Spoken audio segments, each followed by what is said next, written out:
ایک خاتون نے ایک مسئلہ دریافت کیا ہے اور سارے مسئلے کا خلاصہ یہ ہے کہ وہ قرآن کریم پڑھاتی ہیں اور اس پہ وہ اجرت لیتی رہی ہیں اور اس اجرت سے فیس سے بچوں سے لے کے گھر کے اخراجات وغیرہ پورے کرتے رہی ہیں۔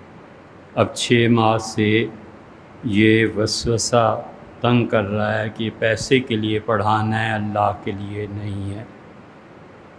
اس کا بہت مختصر جواب یہ ہے کہ بی بی اسے شیطانی وسوسہ سمجھے، اجرت لیں قرآن کریم کے پڑھانے پر اور بالکل اپنے آپ کو معاشی تنگی میں مبتلا نہ کریں، دماغ الجھ جائے گا اور قرآن پڑھانا بھی ہاتھ سے جاتا رہے گا۔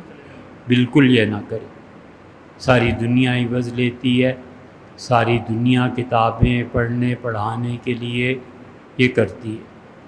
ہدایہ میں فقہا نے شریعت کا ایک چھوٹا سا اصول طے کر دیا ہے کہ آدمی جو کام بھی کرتا ہے اس کے ذریعے سے اپنی معاشی زندگی کو بھی سنوارے گا، یہ جائز۔ بس کمپیوٹر کا کام کرتا ہے، کمپیوٹر ہی کے کام سے وہ اپنی معیشت کو سنبھالے گا۔ پڑھانے کا کام کرتا ہے تو اسی ذریعے سے وہ اپنی زندگی کے اخراجات پورے کرے گا۔ جھاڑو دینے کا کام کرتا ہے تو جھاڑو دینے کے کام سے ہی اس نے اپنی زندگی کو اچھا بنانا ہے، تو اس لیے بالکل اس پہ توجہ نہ دیں۔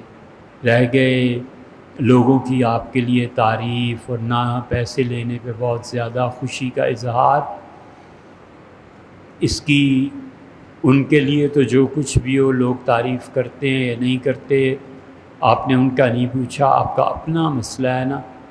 لوگ جب تعریف کریں کسی اچھے کام پہ تو اسے ہمیشہ یہ سمجھنا چاہیے کہ حضور اقدس صلی اللہ علیہ وسلم سے عرض کیا گیا تھا کہ کوئی آدمی اچھے کام پہ ہماری تعریف کرتا ہے تو آپ نے فرمایا تلک عاجل البشریٰ، یہ پہلی بشارت ہے جو اللہ لوگوں کی زبان سے تمہارے لیے نکلوا رہا ہے تاکہ تمہیں خوشخبری ہو، اللہ نے تمہاری اس نیکی کو قبول کر لیا۔ ٹھیک ہے، اللہ جانے اور یہ لوگ جانے۔ اور اس سے بھی اعلیٰ مرتبہ یہ ہے جس تک پہنچنا کمال ہے معرفت خداوندی میں، اللہ کو اپنا حقیقی فاعل مانے۔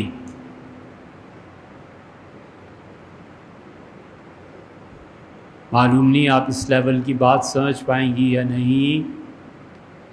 وہ جو حضرت موسیٰ علیہ السلام نے اس بچھڑے کو جلا کے ٹکڑے ٹکڑے کر کے ثم لننسفنہ فی الیم نسفا، فرمایا اے سامری میں اس کا ریزہ ریزہ کر کے سمندر میں بہا دوں گا۔ جانتے وہ بھی تھے کہ اس بچڑے میں بھی اللہ کی ذات کی تجلیات پڑ رہی ہیں اور اللہ کی تجلی مذل اس بچڑے پہ آ کے کھل جاتی، لیکن انہوں نے اس پہ غصے کا اظہار فرمایا کہ تم نے ایک مجسمے میں اللہ کی پاک ذات اس میں مذل کی تجلیات کو محدود کر دیا، اور میں مٹاؤ اس مجسمے کو۔ یوں ہی ہوا کرتا ہے، لوگ تعریف کریں، لوگ مذمت کریں، بالکل یہ معرفت کا مقام انتہائی ہے کہ کسی پہ توجہ ہی نہ دے۔ تعریف کر لی تو کیا کر لیا، اور بگاڑ دیا، الزام لگائے تو کیا گل کھلا لی، کیا ہو گیا؟ اللہ جانتا ہے نا۔ اس زندگی میں ہی 10-20 سال میں کھل جاتا ہے کہ خدا کس سے دین کا کام لے رہا ہے اور کس کو خدا رسوا فرما رہا ہے۔ کوئی لینا نہیں دینا نہیں۔ انسانوں کو